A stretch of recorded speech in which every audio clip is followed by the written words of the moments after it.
Hi everyone, welcome back to my YouTube channel. I hope कि आप सब लोग बहुत अच्छे होंगे। फ्रेंड्स, अगर आप लोग चैनल पर नए हो और आपने अभी तक चैनल को सब्सक्राइब नहीं किया है तो इसे सब्सक्राइब करके वीडियोस को लाइक कर दीजिएगा। लास्ट पार्ट में हमने देखा वांगजी और वुइंग दोनों फॉरेस्ट में थे। वुइंग ग्यूजिन को छूने की जिद कर रहा था। वांगजी को डर लग रहा था कि ग्यूजिन उस पर हमला कर देगा, लेकिन जब वुइंग ने वांगजी के फॉरेस्ट रिबन को अपने हाथ पर बांधा तो ग्यूजिन ने उसे एक्सेप्ट कर लिया, उस पर हमला नहीं किया। ये देखकर वुइंग और वांगजी दोनों ही बहुत ज़्यादा खुश हो गए थे। फिर वांगजी वुइंग को ग्यूजिन बजाना सिखा रहा था, लेकिन कब वो लोग मेडिटेशन के स्टेज में पहुंच गए उन्हें पता ही नहीं चला। और जब वो होश में आए तो वुइंग बहुत ज़्यादा डर गया था। वांगजी उसे कंसोल करने के लिए उसे हक कर रखा था। बहुत देर वो दोनों एक दूसरे को हक किए बैठे रहे। फिर वांगजी कहता है, वुइंग तुम ठीक हो ना? चलो वापस चलते हैं, हमें सब ढूंढ रहे होंगे। इस पर वुइंग कहता है, चलो। वहाँ से आने के बाद वांगजी अपने कमरे में चला गया था और वुइंग उछलते कूदते अपने कमरे की तरफ जा रहा था। कमरे में पहुंचकर उसने दरवाज़ा बंद कर दिया।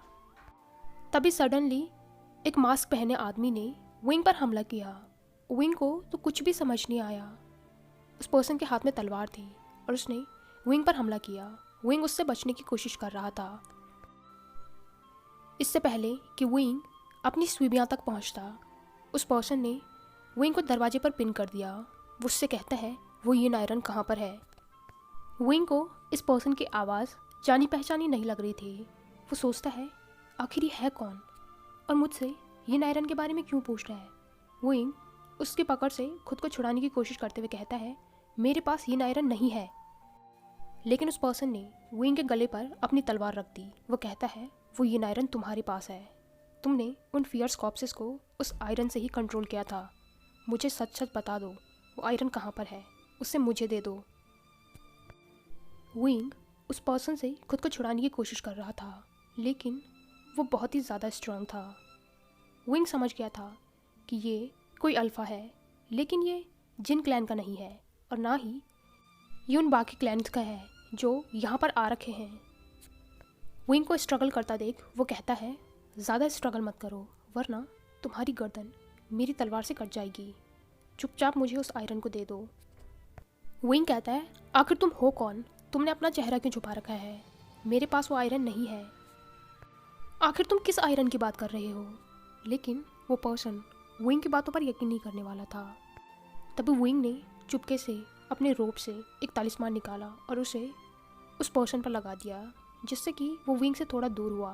और विंग ने अपनी स्वीबियाँ को समन किया, जिससे वो उसके हाथों में आ गई।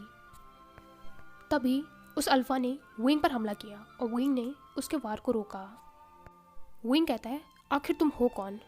तुम्हें भेजा किसने है? लेकिन उस पर्सन ने कुछ भी नहीं कहा। उसने विंग पर हमला कर दिया। उसने कुछ पाउडर जैसी चीज़ विंग की तरफ फेंकी, जिससे विंग थोड़ा अनबैलेंस हो गया था और इसका फ़ायदा उठाकर उसने विंग के पेट में अपनी तलवार घोंप दी।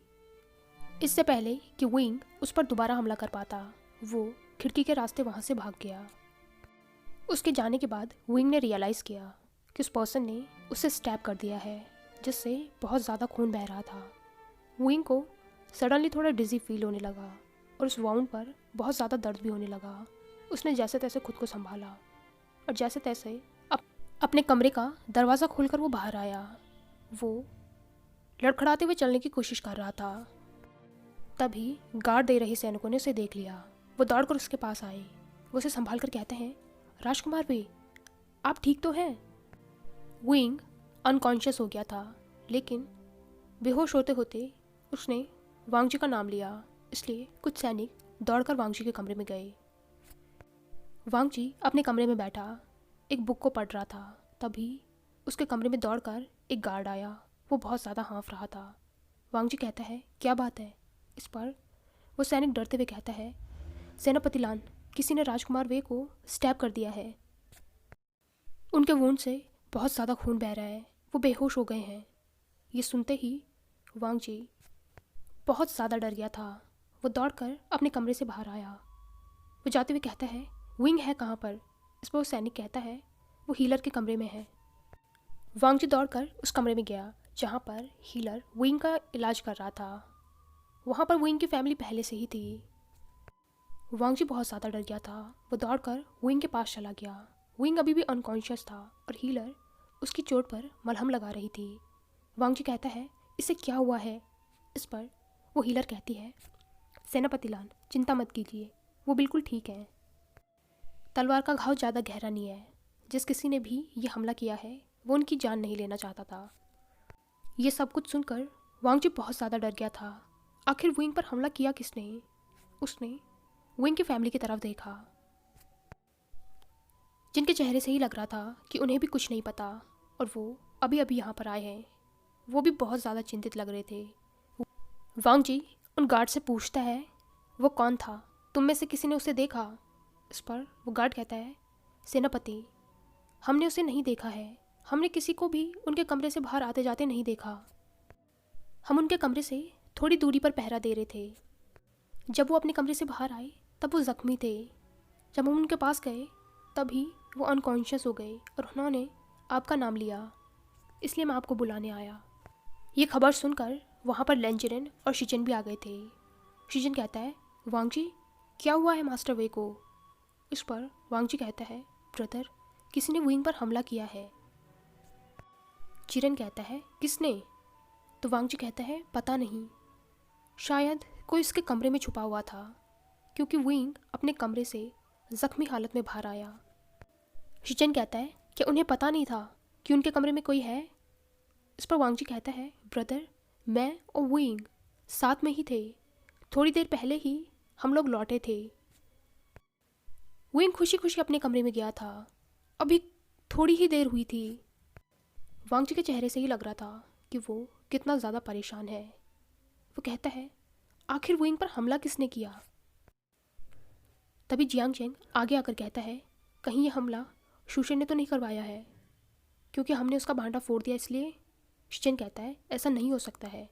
शूशे को नहीं मालूम कि उसने हमारे सामने सच बोल दिया है। वांग जी, जो कि बहुत ज़्यादा गुस्से में था, वो कहता है, आप लोग विंग का ध्यान रखिए। वो जो कोई भी था मैं उसे ढूंढ कर लाऊंगा। और वो कमरे से बाहर जाने वाला था, लेकिन तभी लेंजरन ने उसे रोक लिया। वो कहता है, वांग जी, तुम कहाँ जा रहे हो? तो वो कहता है, अंकल, मैं उस पर्सन को इस तरीके से नहीं छोड़ सकता हूँ। वो विंग के कमरे में आकर उस पर हमला करके चला गया। तभी चिरन कहता है कि तुम्हें पता है कि वो पर्सन कौन है, इस तरीके से कैसे ढूंढोगे? इस पर वांग जी कहता है, वो ज़्यादा दूर नहीं गया होगा। तभी जियांग फेंगमियान भी आ गया। वो कहता है, सेनापति लान, मास्टर लान बिल्कुल सही कह रहे हैं। आपको नहीं पता कि वो कैसा दिखता है। हमें आशियान के होश में आने का इंतज़ार करना चाहिए। शिचन भी वांग जी के पास आ गया। वो कहता है, वांग जी, बात सुनो, ये सब लोग बिल्कुल ठीक कह रहे हैं। अभी तुम्हें आशियान के साथ रहना चाहिए। और वैसे भी विंग को चोट लगी है। हम सब जानते हैं कि विंग कितना स्ट्रॉन्ग ओमेगा है। जिस किसी ने भी उस पर हमला किया है वो ज़रूर बहुत ही ज़्यादा स्ट्रॉन्ग पर्सन है, इसलिए विंग के जागने का वेट करो। वांग जी ने एक नज़र विंग को देखा, जो अभी भी बेड पर अनकॉन्शियस लेटा हुआ था। उसने गहरी सांस ली। वो कहता है, आखिर कोई विंग को क्यों नुकसान पहुंचाना चाहेगा? शिचन कहता है, कहीं ये वो अल्फ़ा तो नहीं जिनको विंग ने हराया था? इस पर शिचन कहता है, नहीं राजकुमार जियांग, जिस किसी ने भी आइंग पर हमला किया है वो ज़रूर स्ट्रॉन्ग है। अगर वो अल्फ़ा होते जिनसे विंग पहले ही फाइट कर चुका है तो वो उन्हें ज़रूर हरा देता।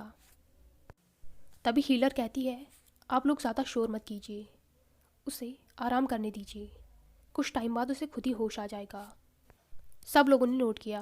वांग जी जाकर विंग के पास उसके बेड में बैठ गया। उसने धीरे से विंग के रोप्स को हटाया और उसकी चोट को देखा। बैंडेज पर भी खून के दाग साफ साफ दिखाई दे रहे थे।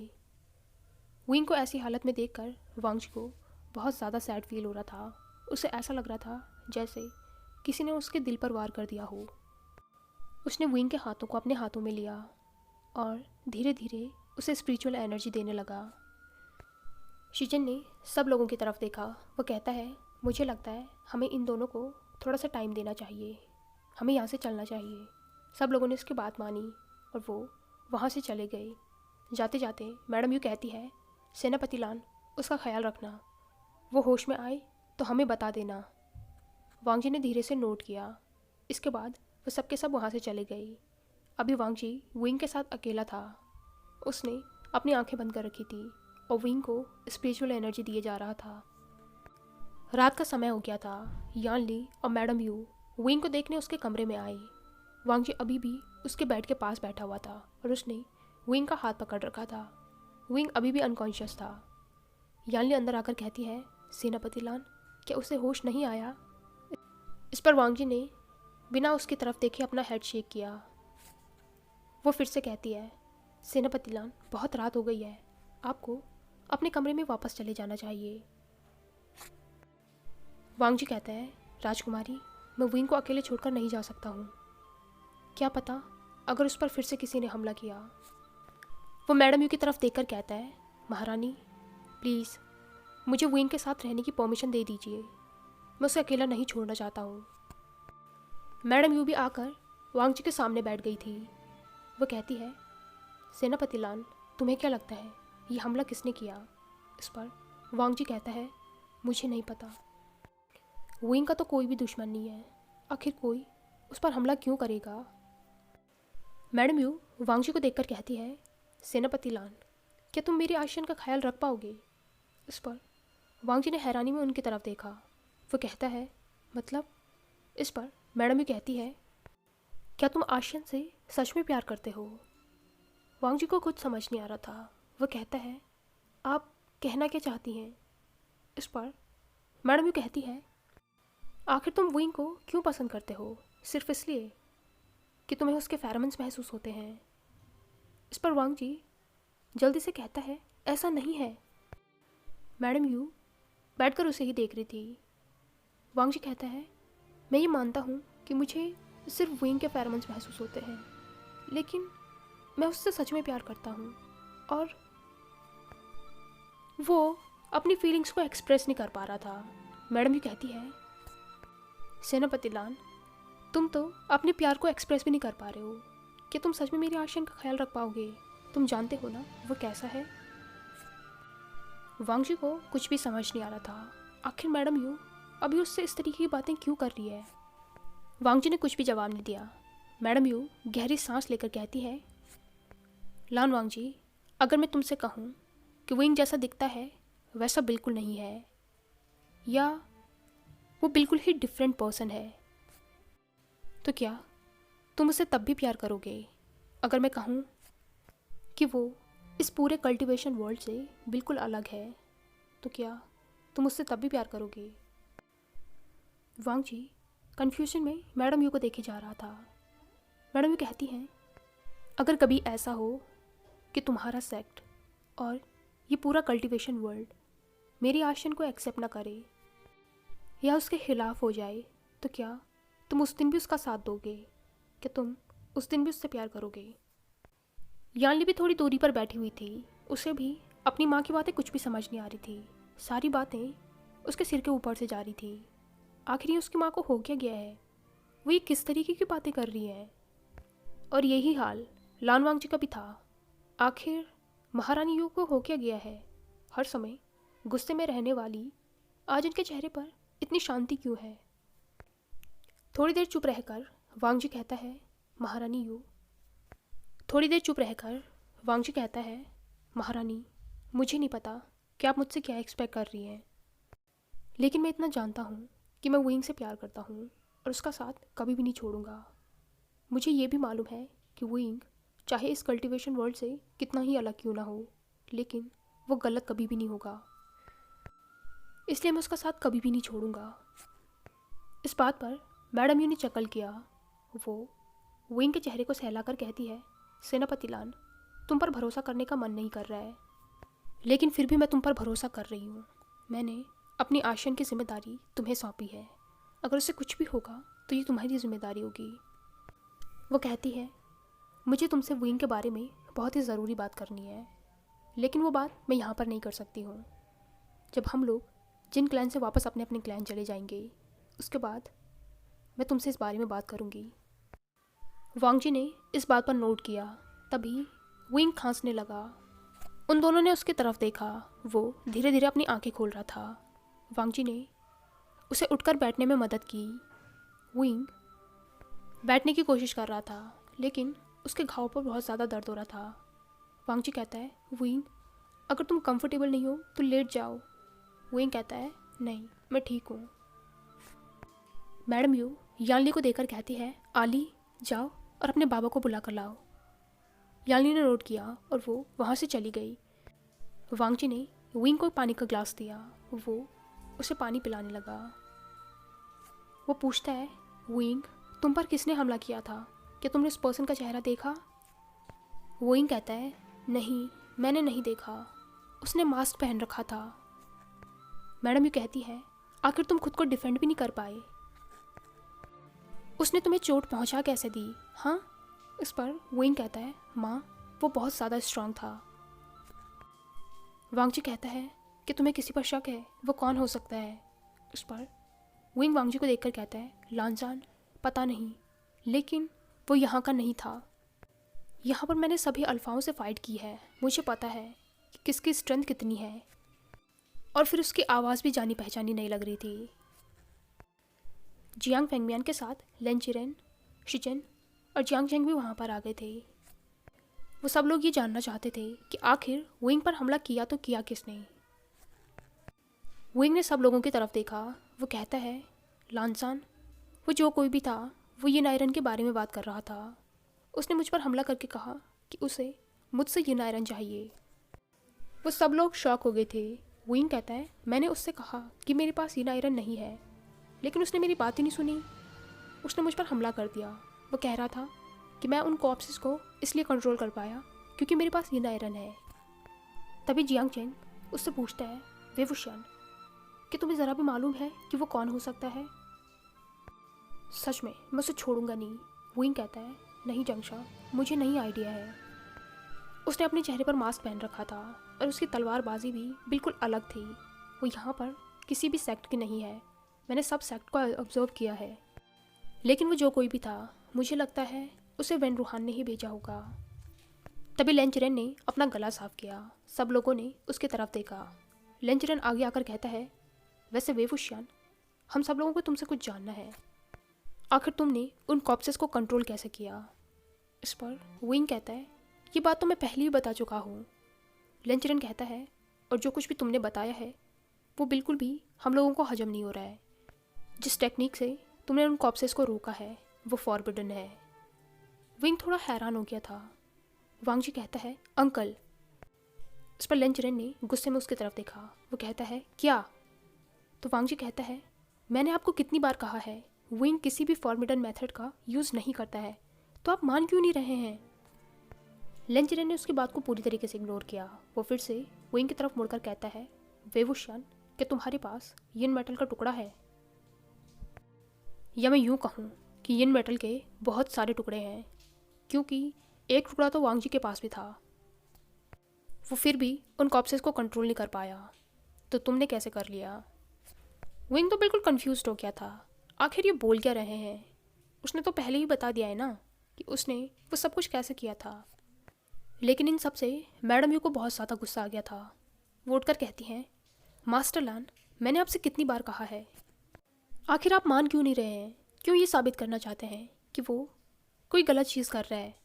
उसने गुस्से में जियांग फेंगमियान की तरफ भी देखा। वो कहती है, आप कुछ नहीं कहेंगे? आखिर इनका मतलब क्या है? हम अपने बच्चों को फॉरबिडन मेथड सिखाते हैं। जियांग फेंगमियान कहता है, यू थोड़ा शांत हो जाओ। वो लेन चिरेन की तरफ मुड़कर कहता है, मास्टर लैन, मैंने आपसे पहले भी कहा है, मेरे बच्चे इस तरीके के किसी भी मेथड का यूज़ नहीं करते हैं। आखिर आप साबित क्या करना चाहते हैं? तभी लेन चिरेन मैडम यू की तरफ देखकर कहता है, महारानी यू, मुझे क्यों लगता है कि आप हमसे कुछ छुपा रही हैं, और हमसे ही नहीं, मुझे ऐसा लग रहा है कि आप कुल प्रमुख जियांग से भी कुछ छुपा रही है। क्या कोई ऐसी बात है जो आपको हमें बतानी है, लेकिन आप बता नहीं रही है?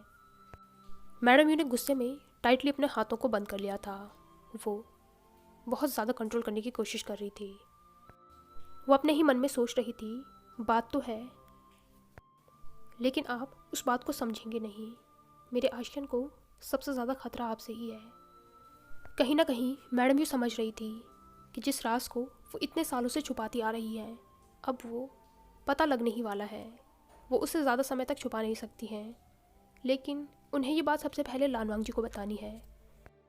अगर एक बार वांगजी ने विंग को एक्सेप्ट कर लिया जैसा वो है वैसा, तब तो उसे कोई भी खतरा नहीं है। अगर वांगजी विंग के साथ है तो लेन चिरेन तो क्या, पूरा कल्टीवेशन वर्ल्ड भी उसके खिलाफ हो जाए तो कोई फ़र्क नहीं पड़ता है। मैडम यू बिल्कुल चुपचाप खड़ी थी। वांगजी की नज़र मैडम यू के चेहरे पर थी। कहीं ना कहीं वो भी सोच रहा था कि कोई तो बात है जो महारानी यू को पता है, लेकिन वो सबसे छुपा रही है। आखिर वो बात है क्या? उन्होंने उससे कहा तो है कि वो उससे इस बारे में बात करेंगी, लेकिन कब? और आखिर ऐसी कौन सी बात है जो मैडम यू ने अपने हस्बैंड तक को नहीं बताई है? सिचुएशन को वर्ष होता देख वांगजी ने अपने ब्रदर की तरफ देखा। शिचिन ने नोट किया। वो कहता है, अंकल हमें यहाँ से चलना चाहिए, मास्टर वे को आराम करने की ज़रूरत है, इस बारे में हम बाद में बात करेंगे। मैडम यू भी कोई जवाब नहीं दे रही थी, इसलिए लेंजरन कहता है, कुल प्रमुख अब हमें चलना चाहिए। वो विंग को देखकर कहता है, वे वुशन अपना ख्याल रखना। और फिर वो शिचिन के साथ वहाँ से चला गया। चिरन के जाने के बाद सबने गहरी सांस ली। वांगजी जियांग फेंगमियान और मैडम यू से कहता है, कुल प्रमुख महारानी, क्या मैं विंग के साथ यहाँ पर रुक सकता हूँ? थोड़ी देर सोचने के बाद वो लोग कहते हैं, लेकिन आशियन का ख्याल रखना। इस पर वांगजी ने नोट किया। विंग कहता है, लानजान इसकी ज़रूरत नहीं है, तुम जाकर आराम कर सकते हो। लेकिन वांगजी कहता है, नहीं, मुझे तुम्हारे साथ रहना है। उन लोगों को भी वांगजी पर पूरा भरोसा था, वो विंग का अच्छे से ख्याल रखेगा, इसलिए वो लोग भी वहाँ से चले गए। यानली और जियांग चेंग के जाने के बाद जियांग फेंगमियान मैडम यू से कहते हैं, यू क्या सच में कोई बात है जो तुमने मुझे भी नहीं बताई है?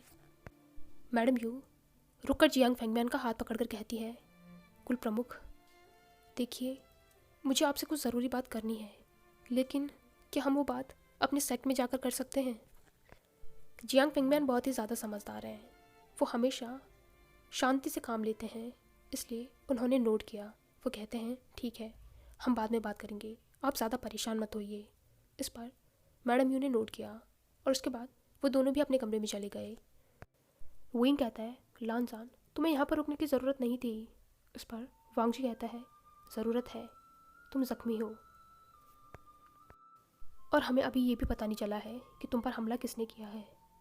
क्या होगा अगर उस पर्सन ने दोबारा तुम पर हमला किया? विंग कहता है, लानजान वो पर्सन शायद मुझ पर नहीं तुम पर हमला करना चाहता था, क्योंकि उसे ये नायरन चाहिए था। इस पर वांगजी कहता है, ऐसा नहीं है, वो तुम पर हमला करना चाहता था क्योंकि वो ये जानना चाहता था कि तुमने उन फियर्स कॉप्सेस को कंट्रोल कैसे किया। विंग सोचकर कहता है, ऐसा हो सकता है। तभी वांगजी उसे लिटाते हुए कहता है, तुम आराम करो। वांगजी अपने लिए ज़मीन पर मैट बिछा रहा था। विंग कहता है, लानजान तुम ज़मीन पर क्यों सो रहे हो, यहाँ मेरे बगल में सो जाओ। इस पर वांगजी कहता है, ये एप्रोप्रिएट नहीं है, तुम ऊपर सो जाओ, मैं यहाँ पर सो जाऊँगा। विंग उसे छेड़कर कहता है, तुम्हें लगता है कि हमारे बीच में कुछ हो जाएगा? वांगजी जानता है कि विंग उसे छेड़ रहा है, इसलिए उसने कहा, चुपचाप सो जाओ। उसने उठकर विंग के माथे पर किस किया। वो कहता है, सो जाओ, मैं यहीं पर हूँ। विंग ने भी नोट किया। हाय एवरीवन, आई होप कि आपको ये पार्ट पसंद आया हो। अगर आपको ये वीडियो पसंद आई हो तो इसे लाइक, कमेंट, शेयर और चैनल को पक्का से सब्सक्राइब कीजिए। Thank you.